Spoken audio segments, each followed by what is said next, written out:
Hello, everybody. It's Bill's that college football guy here with yet another preview and prediction video. Yeah, I'm doing one from home right now. Work has been absolutely crazy. But we're talking about the Minutemen of UMass, who were an independent last year and now are joining the MAC this year. So I'm going to do a preview and prediction with how they're doing here. It's going to be interesting, to say the least. First off, they went 2-10 last year as an independent going to the MAC. Are they going to improve on that schedule? We're going to see about that. I'm probably going to butcher this name. Joe Harasymiak. He begins his first season as head coach of UMass. He was previously the defensive coordinator at Rutgers, so that's a good thing there. UMass had two head coaches last year. They had Don Brown for like the first, I think, 10 games of the season. He got fired. He is now, they say with people, older coaches, and he's an older coach, go back to something simpler. He is now the defensive backs coach for Massachusetts Maritime Academy, which is in Division III.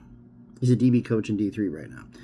Shane Montgomery, who was interim head coach and also was offensive coordinator last year, he's now, we did the last 2 games of the season, he's now the offensive coordinator at Dartmouth. So, see how that goes there. Offensively, Mike Bajakian begins his first season as offensive coordinator and quarterbacks coach at UMass. He was previously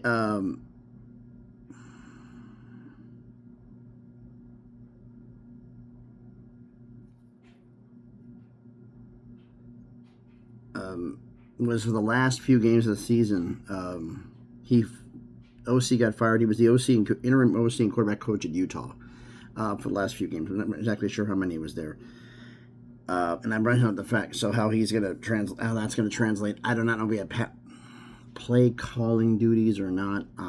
Utah fans, let me know about that because your preview prediction video is coming up soon.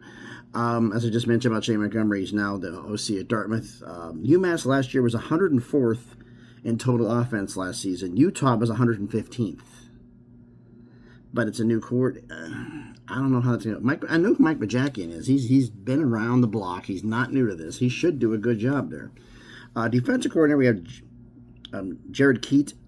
Begins his first season at DC at UMass. He was previously the nickel defensive back coach at Rutgers. So Coach Harasymiak brought his DC, one of his position coaches with him. Previous defensive coordinator is Keith Pazinski, who is now the linebackers coach at Temple. UMass ranked 70th in total defense last season. So is that going to be improving? Well, we're going to see about that. Now let's get into the team here. Who's going to be the starting quarterback for this team? They had a lot. UMass had a ton of roster turnover here.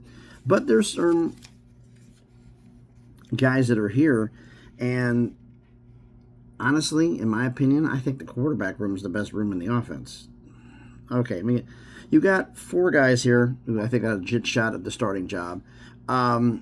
Will Perry, the redshirt freshman, he did record some stats last year. We've been recording some stats. Minimum for me is 100 yards passing. He had less than that, but at least he did something last year. We have 3 quarterbacks, 1 who's a holder from last year's squad, and 2 transfers. Now, the holder was A.J. Hairston, who was also a redshirt freshman. He was 40 for 73, 480 yards, 5 touchdowns, 0 picks. Okay, it's limited action, but that's actually a good sign. The other 2 we have here, one's a transfer from Utah, Brandon Rose, a redshirt junior, 19 of 36, 157 yards, 2 touchdowns, 2 picks. And probably who's the odds-on going to be the starting quarterback? Grant Jordan, the grad transfer from Yale, 166 out of 250, 9,938 yards, 22 touchdowns, 3 picks. He's odds-on going to be that. The question's going to be is who's going to be the backup. I think he's probably going to be the starter. Who's going to be the backup quarterback? Rose maybe or Hairston between the 2. Maybe even Perry comes in and does something. So, it'll be interesting. Running back room for me is a little bit thin. You only have 7 running backs in the entire roster. That's borderline thin. Only 4 of them, only 4 of them measured up any stats. You've got, actually, here's the bad problem about the running back room. Running back room, 100 yards rushing. Okay, 100 yards rushing. like passing is 100 yards passing, 200 yards passing if you're FCS Division 2, Division 3, community college, junior college. 100 yards rushing, 200 yards rushing if it's FCS Division 2, Division 3. I had to say FCS because you get the idea.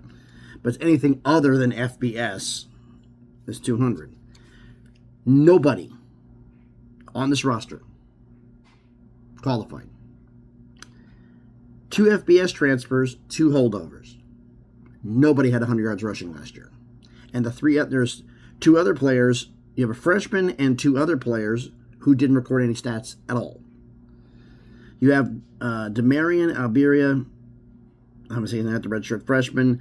Cookie Desiderio, love the name, a redshirt sophomore. You got Rocco Griffin, the redshirt junior transfer from UTSA. And you got Jawan Price, the grad transfer from North Texas. None of them had 100 yards rushing. So who's going to be the running back here? This probably is the weakest room on the entire offense. Wide receivers, you have 11 on the entire roster. 5, less than half, did something last season. Let's talk about Chiree Kelly, the junior transfer from South Florida. Donnie Gray, the grad transfer from Northwestern, and Dallas Elliott, the redshirt junior, who are holdovers from last year's squad.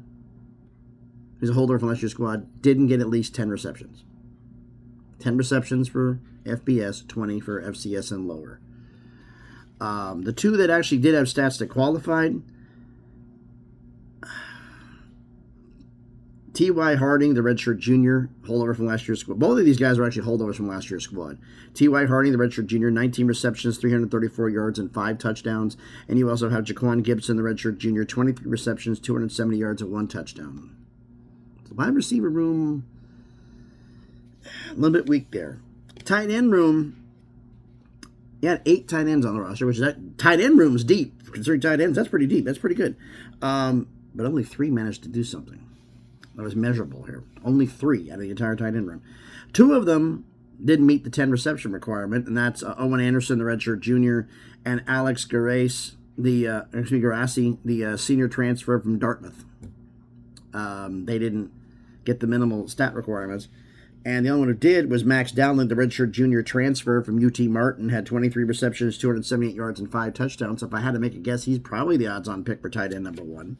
But things can be changing from there. Offensive line, it's a ton of transfers. It's a blend, a lot of younger players. How is this going to work? This is going to be an interesting situation here. All right, let's get to the defense. Defense,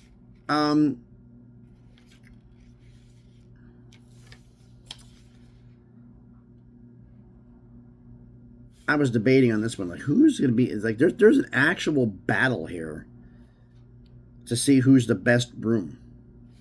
Because it's kind of tight between the defensive line and the linebacker, and the defensive line and the secondary. It's tight who's best. Defensive line, 17 guys in the defensive line room, counting freshmen. 11 of them did something. So I'm like, okay, that's pretty damn good here. The ones who didn't measure at least 10 tackles for FBS, 20 for FCS and lower. I'm not setting a really high bar here. I'm doing 10 tackles. I mean, there's not asking for a lot here. The ones who did, failed to qualify, did something, but not enough to register formally. You have David Anuoha, the redshirt junior. You've got Aquan Robinson, the redshirt senior. You've got Eric maybe Eric Heller, maybe a better name, the redshirt senior. We have Malachi Madsen, the redshirt junior transfer from Virginia Tech. We have, oh my goodness, I screwed his name up, didn't I? Passamore. Mr. Passamore Jr. I totally forgot to tell you, Tim. I remember his name. I forgot to write down his first name. Tim Passamore Jr., the redshirt junior transfer from UConn, along with Jermaine Wiggins Jr., the redshirt junior. Didn't make the stat limits. We have a total 2, 3, 4, 5 who actually did. Worst to first, lowest stats, to his tackles, up to highest, and usually is an indicator of things here. We have, starting from the bottom, working our way up. I'm looking here mainly the fact, do we have any FCS guys here? Yes, we have 3, and they're their 3 big tackling guys. Okay, well, let's get to the ones who are not FCS, and they're both holdovers from last year's squad. We got Chambray Jackson, the redshirt senior, 12 tackles and a sack, and Tim Grant Randall, the redshirt senior, 27 tackles and 3 pass deflections. The FCS guys who are going to have to make some big impacts here. We're talking Shamel Davis, the redshirt senior transfer from Maine, 27 tackles and a sack. We're talking Joshua Nobles, the senior transfer from Jackson State, 50 tackles, 9 sacks, 2 forced fumbles, and a pass deflection. So, okay, he's going to do something. And the other one here we're talking about is Marquise White, the grad transfer from McNeese State, 52 tackles and 3.5 sacks. So I think the FCS guys are going to have to really step up and evolve, and they're going into the MAC, step up in competition. It's going to be interesting to see how this defense holds up here. Linebacker room, 7 out of 11 did something, which is a pretty good percentage here. But those who are actually measurable stats, only 4 out of 11. So, 3 guys. One thing about here, you only had really 2 transfers in the entire roster. Entire linebacker. 2 transfers in the entire linebacker room. Let me correct myself there. The guys who did make it up, which is 10 tackles, 20 tackles or more for FCS and beyond, and lower. Rashad Henry, the redshirt sophomore. Donovan Dyson, the redshirt sophomore. Peyton Andrade, the redshirt sophomore. Not redshirt sophomores. They just didn't participate, not doing enough. Now, those who actually did here, we had 1 FCS guy here, and that's Dean Schaefer, the grad transfer from Yale. 25 tackles and a pass deflection. Everybody else is FBS. Worst to first doing tackles again. You've got Timmy Hinspeter. I'm not making the name up. The redshirt junior transfer from Rutgers, 16 tackles. We've got the 3 here. We got another 2 here, I should say. Tyler Martin, the redshirt junior, holdover, 27 tackles. And Darion Craig, the senior, 43 tackles and a pass deflection. So I think it's a good room, but it's going to be interesting here. Now, I said my defensive line, secondary here with a close. Both have 17 guys. The defensive line had 11 guys who did something. Secondary only has 10. The only reason I say probably the secondary is better is because there's more beasts in the secondary. Like, defensive line is kind of middle of the pack and everything like that. And there's 10 guys here. 5 did something, 5 did not. Five did something, but 5 did the minimal 10 tackles, 20 for FCS and lower. But the 5 that did are remarkably bigger, I think. So we'll get into that. All right, first off, the 5 that didn't do anything. Michael Pangano, the redshirt freshman. Malcolm Green, the grad transfer from Virginia. Brennan Bailey, the redshirt sophomore. Ryan Barnes, the redshirt senior. I'm missing one. What am I missing? 1, 2, 3, 4. Oh, I'm wrong. I made a mistake. That's on me. I wrote the wrong thing down. It's 4 guys that are not 6 who actually recorded stats. So I guess they would make the secondary the best room. So it's 5 and 5 on 5 and 6. This is 4. And this is 6 and 4.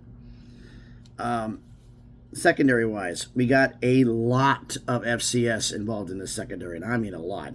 But the thing is I'm going to combine everybody on this one this time. Worst to first. Jeremiah McGill, redshirt junior, holdover from last year's squad, 28 tackles. We've got Zachary Ferris, the grad transfer from Dartmouth, 37 tackles, 2 picks, and 6 pass deflections. Okay. We've got TJ McGee, the redshirt senior transfer from Davidson College, 45 tackles, 1 pick, which was a pick 6, 10 pass deflections. We have D.D. Snyder, the redshirt senior transfer from Ball State. He's the one FBS guy of all these stat guys, besides the holdover. 55 tackles, a forced fumble, 2 picks, and a pass deflection. Okay. We've got Zeron Daniel, the junior transfer from Georgetown, 60 tackles, 5 picks, 5 pass deflections. And the number 1 beast is Kendall Burns, the junior transfer from Concord, 103 tackles, 2 forced fumbles, 2 picks, and 7 pass deflections. I think there's more hunters, beasts in the secondary than there is in the defensive line room, but you let me know in the comments. You know, if you want to bring it up, if you want to. Who do you think is better room defensively. Like, it's kind of close, but I think the secondary is probably better. All right. We've done enough going through the roster. Should we get to the schedule preview here? All right. The schedule part of this video. Start off the season at home against the Temple Owls of the American. Season opener for both schools. Last meeting was in 2022. Temple won 28-0 in Philly. Temple's looking to go 4-0 all-time versus UMass. And I look at Temple's roster. I have more faith in them than I do in this UMass roster. I'm sorry, UMass fans. You're going to lose to Temple. Staying home for the second week against Bryant. Bryant plays at New Mexico State the week before. This is the first ever meeting between Bryant and UMass notches their first win of the season. Then, man, this run. On the road at Iowa. Iowa plays at Iowa State the week before, the battle for the Cy-Hawk Trophy. So that'd be an emotional game between those two. Is there a possibility of a letdown? But Iowa's at home. They were on the road. Now they're at home. This is the first ever meeting between Iowa and UMass, and I'm sorry, UMass. Iowa's going to take on any frustration they had left over from Iowa State on you. You're losing that game. Then you get a bye. You come out of the bye. Okay, you get a chance to do something. You're on the road in Columbia at Missouri. Yeesh. Missouri plays South Carolina at home the week before. Okay, well, all right. The only meeting happened was actually last year. This was the start of a home and home. Missouri won 45-3 in Amherst. Now you got to go on the road to play them. Missouri's obviously looking to go 2-0 all-time versus UMass, and what a stunner. Missouri will go 2-0 all-time versus UMass, and Missouri will get the win over you. Now you start MAC conference play. Home against Western Michigan. Your homecoming game. As much momentum as you could possibly get after having those two games bad before. Western Michigan plays Rhode Island at home the week before. The last time you two played was in 2013. Western Michigan won 31-30, and you played this game actually in Foxborough. Western Michigan looking to go 3-0 all-time versus UMass. I look at these rosters. This thing is even. This is close. I'm looking for any advantage either way. No. Coin flip. Who's at home? You are. UMass is going to win against Western Michigan. Then you're on the road at Kent State, the worst team in FBS. I'm sorry, Kent State fans. Kent State fans play at Oklahoma the week before. Good Lord. You come back home to face UMass. Last meeting was in 2015. Kent State won 15-10 in Amherst, Massachusetts. I think Kent State's going to be a bit beat up. They played Oklahoma the week before. You're going to come into town and off of a win, feeling high, feeling confident, and you're going to beat Kent State. Back-to-back wins for UMass. And now the problems start. Home against Buffalo. Very underrated team. Both schools have a bye the week before, so you can't claim that advantage, but you're at home. As you said, you read myself. Both schools. My apologies. Brain not working. Buffalo has a bye the week before. You played on the road at Kent State, so they got a week to prepare for you. Last meeting was last year. Buffalo won 34-3 on the road at Buffalo. Now they're coming to your building. They're just more talented than you are. I don't care if you're at home. You're losing that game. Then you're on the road at Central Michigan. I covered this in the Central Michigan preview and prediction video. You're losing to Central Michigan. You come out of the bye, and now Maction starts. 4 straight midweek games. Tuesday, Wednesday, Tuesday, Tuesday. You start out of the Maction on the road at Akron on a Tuesday night. Both schools have a bye week before because Maction starting midweek. Last meeting was in 2019. UMass actually won 37-29 in Amherst. That was a different Akron team. This team has been built a little bit. NIL era has actually been very, very helpful to Akron. And so is some of the development. And you're on the road. They're just better than you are. I know you don't like hearing it. You're on the road at Akron, and you're losing that game. Then at home, this is 3 straight previously done videos. Home against Northern Illinois. I covered that game in the Northern Illinois home preview prediction video. You're losing at home to Northern Illinois on a Wednesday night. Back on the road Tuesday night at Ohio. I covered that game on the Ohio preview and prediction video. You're losing at Ohio, and you finish the season at home, Maction, Tuesday night, Bowling Green. I covered this in the Bowling Green preview and prediction video. You finish the season on a win. You beat Bowling Green. That means you finish the season 4-8, 3-5 in the MAC. So you went 2-10 last year, and you actually doubled your wins. It's not what you hope for, but it's not bad either. So I think it's actually a step forward for UMass. But I've done enough yapping here. You need to let me know. What do you think about all of this down in the comments? So thanks everybody for watching. If you haven't done it already, do me a favor. Smash the like button, hit the thumbs up. Helps the algorithm, helps the video be seen by more people. Comment on the video. We're going to run through this schedule again without all the extras. You tell me what you think the record's going to be. Home against Temple, where they start. Home against Bryant. At Iowa. Bye week. At Missouri. Home against Western Michigan. At Kent State, home against Buffalo, at Central Michigan, bye week. Maction starts at Akron Tuesday night, home against Northern Illinois Wednesday night, at Ohio Tuesday night, home against Bowling Green Tuesday night. You let me know what you think that record for UMass is going to be down in the comments. Share the video if you want to, and if you haven't done it already, check out some of the other videos that I've done. If you like it, hey, subscribe to the channel. We're on the road to 2K, trying to keep this channel growing and keep the things going in a positive direction. If you want to follow me on the craziness that is X, the link is going to be in the description. So again, thanks to everybody for watching. More videos coming. It's going to be non-freaking stop. In fact, there's a possibility, a strong one, that I'd be doing a double up on a couple of these days, doing 2 videos a day. More coming. So again, thanks everybody for watching. Everybody's having a great day. Be safe and please be good to each other.